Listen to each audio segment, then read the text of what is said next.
How do you make disciples? Lead by example. So we are servant of God.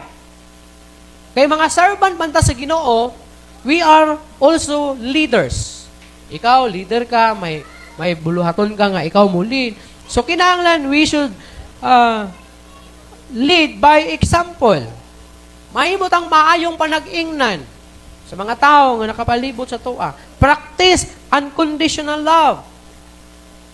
Gusto mo na unconditional love? Bisan dili takos nga higugmaon nimo. Kay kita tanan diri dili man ta pareha o kinaiya. So kinahanglan gyud ipalabaw gyud ang paghigugma. For example, ako. So kung akong pilion sa inyo ang ako lang pakitaan sa akong paghigugma, matay, dili lang ko mamastor. Kaya saan man nimo pagkatiman sa katawhan sa Ginoo nga lahi man kinaiya. Na isa dito palaway, awayonon kaayo, na po isa dito kay ana ba? Di maayo manulti, TikTok manulti ana ba? Ang isa pod manluod. Karon kung ang usa ka pastor ana nga simbahan kay di siya kasabot, matay di naman masabtan ni murag biya na siguro ko ani kay murag maggubot. So kitang tanan magpakita ta sa kining ginatawag unconditional love. Kay ngano man, kung ang usa ka tao, labi na kung leader ka, wala kay unconditional love, matay. Mahimong selective ang imuha lang nga pakitaan o gugma diha sulod simbahan kay katoy isa maldita to. Bahala ka sa kinabuhi nimo. Ang isa maldito to, bahala ka sa kinabuhi nimo.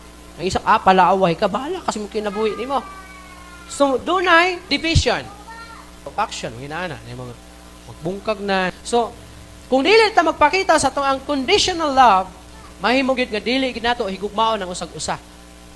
Kay lain-lain man kitag kinaiya. Ako lahi ko kinaiya.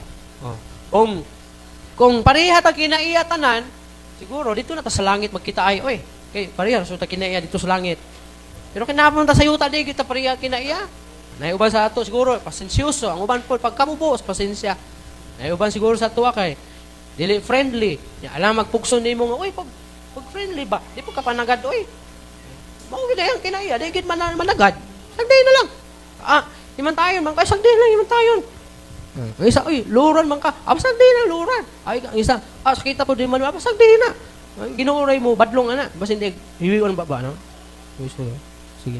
Dito, unconditional love. So, kinahanglan, sa naganlain na klase nga kinaiya, kinahanglan ang unconditional love. Kaya si Jesus Christ ang atong example. Tanawa, kung imo tanawon ang love ni Jesus is para sa tanan. Ay padala na ako ang akong buktong anak. Aron ang tanan nga buutan, makabaton o kinabuhing walay katapusan. Di patay tang